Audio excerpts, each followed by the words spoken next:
Assalamualaikum warahmatullahi wabarakatuh. Alhamdulillahirrabbilalamin.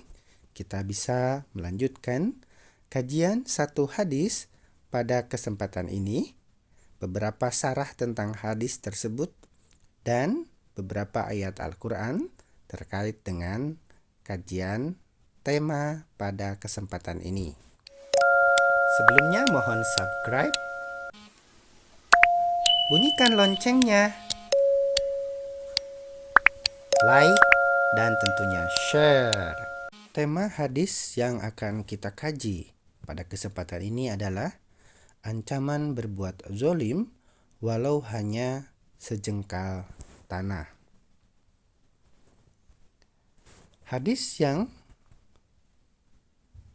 menjelaskan tentang tema ini adalah hadis dari Aisyah radhiyallahu an.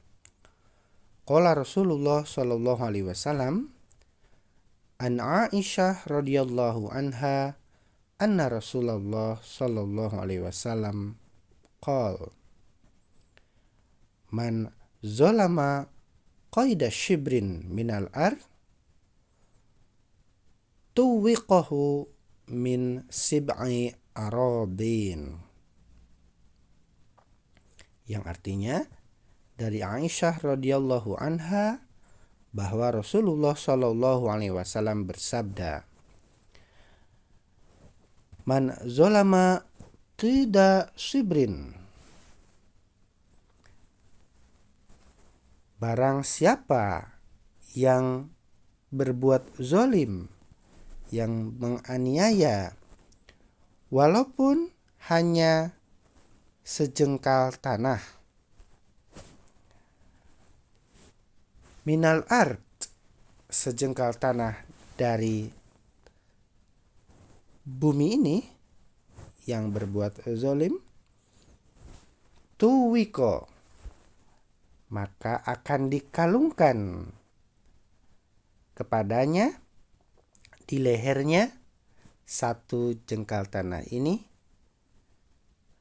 seukuran 7 lapis bumi.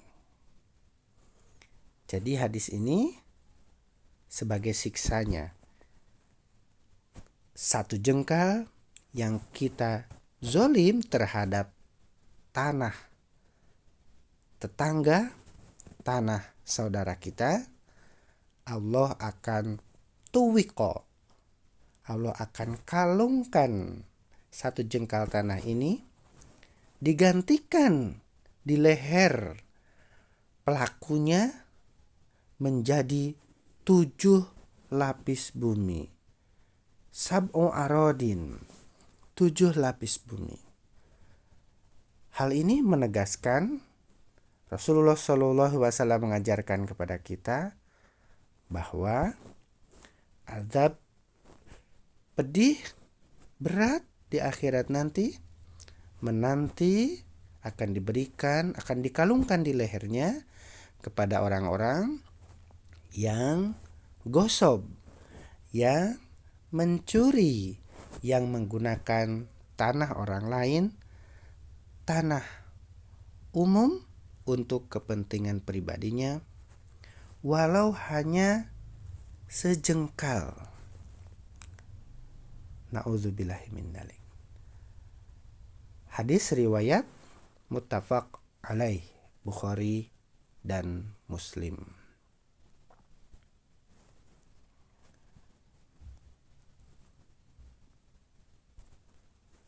Pelajaran pertama yang bisa kita petik dari hadis tadi, yang pertama perlu diperhatikan bagi kita yang memiliki tanah, pekarangan atau kafling yang hidup bertetangga dekat-dekat, agar tidak membuat pagar pembatas melebihi dari apa yang sudah ditetapkan dalam batas itu, walau hanya sejengkal, apalagi sampai 10 meter sepanjang rumah kita, sepanjang samping rumah kita.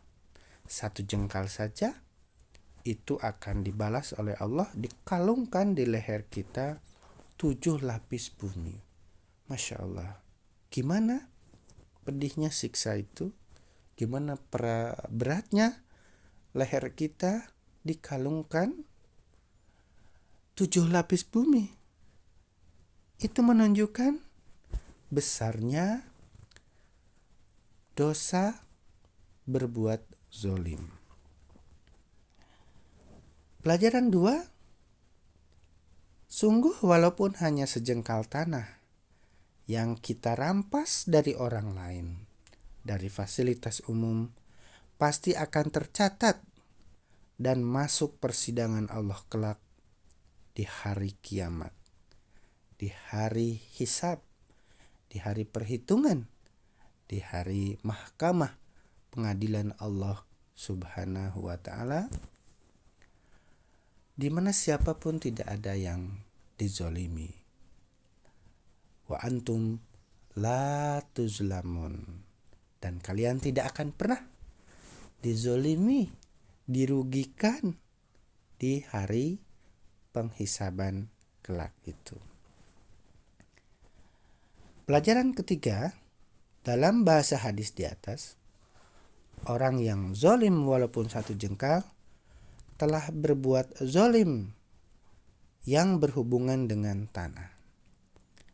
Baik dia mengambil tanah orang atau mematok tanah orang atau mengambil hak daripada tanah orang lain.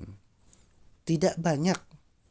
Ukurannya yang paling enteng, kata Rasulullah SAW, hanya 1 jengkal saja.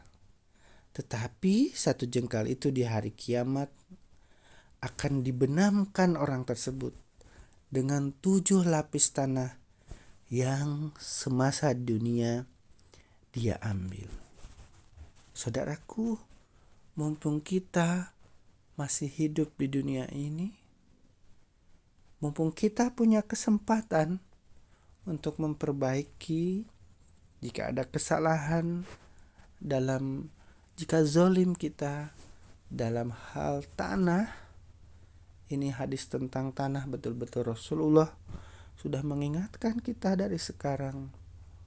Mari, kalau kita ada kesalahan mematok, kesalahan menggunakan, mari kita tobat. Tobatnya dengan apa? Dengan mengembalikan hak saudara kita, hak batas tanah kita, untuk tidak kita gunakan untuk kepentingan pribadi kita. 1 jengkal saja tanah di hari kiamat akan dibenamkan dengan 7 lapis tanah. Bumi, Masya Allah. Jangankan 7 lapis bumi, 10 kilogram saja kita kalungkan di leher kita selama 2 jam. Sudah gimana leher kita di dunia ini? Apalagi ini dengan 7 lapis bumi, dan itu di akhirat. Masya Allah. Gimana beratnya? Pedih. Gimana pedihnya siksa itu?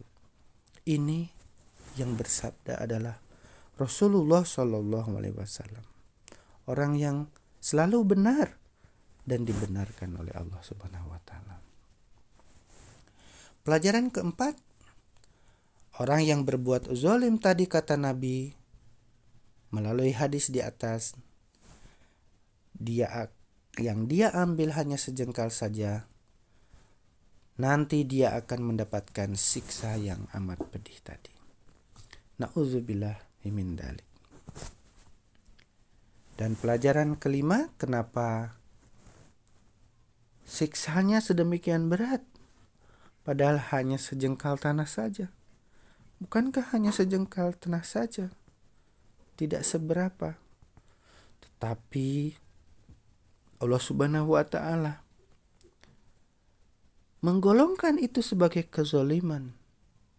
Dan kezaliman, penganiayaan, pencurian merupakan dosa yang sangat besar menurut Allah Subhanahu wa ta'ala dan Rasulnya, sehingga balasannya amat pedih seperti itu. Mari kita lihat beberapa tema terkait dalam Al-Quran. Yang pertama, walaupun hanya sejengkal tanah tadi yang kau rampas, pasti akan tercatat dan masuk persidangan Allah kelak di hari kiamat. Dalam Al-Quran Allah Subhanahu wa Ta'ala berfirman tentang kezaliman itu, tentang apapun, sekecil apapun akan mendapat balasannya di hari kiamat. Ketika menceritakan nasihat Luqman pada anaknya pada surat Luqman ayat 16. A'udzu billahi minasy syaithanir rajim. Bismillahirrahmanirrahim. Ya bunayya innaha in taku mithqala habbatin min khardalin fatakun fi sakhratin aw fis samawati aw fil ardi ya'ti bihallahu innallaha latifun khabir. Luqman berkata, "Hei anakku, ya bunaya, innaha intaku miskola habbah." Sesungguhnya jika ada suatu perbuatan seberat biji sawi, sekecil biji sawi, min khardal, sebiji sawi, fatakum fis sakhroh, dan berada dalam batu, au fis samawah, au di langit, samawat, au fil ar, atau di dalam bumi, ya'ti bihallah, niscaya Allah akan mendatangkan balasannya. Kalau itu baik, Allah akan datangkan balasan yang baik. Kalau itu kezaliman, walaupun hanya sebiji sawi, hanya sejengkal, Allah juga akan membalasnya. Innallah latifun khabir. Sesungguhnya Allah maha halus lagi maha mengetahui. Kedua, orang yang berbuat zalim tidak akan mendapatkan hidayah Allah Subhanahu wa Ta'ala. Banyak sekali di surat Al-Baqarah, di surat Ali Imran, di surat An-Nisa, di awal-awal bertebaran sekali. Di surat Al-Maidah, Bismillahirrahmanirrahim, Innallaha la yahdil qaumaz zalimin. Di ayat lain, Wallah la yahdil qaumaz zalimin. Sesungguhnya Allah tidak akan memberi petunjuk kepada orang-orang yang zalim. Wallahu alam bissawab. Semoga kajian ini ada manfaatnya buat kita semua, terutama untuk diri saya sendiri.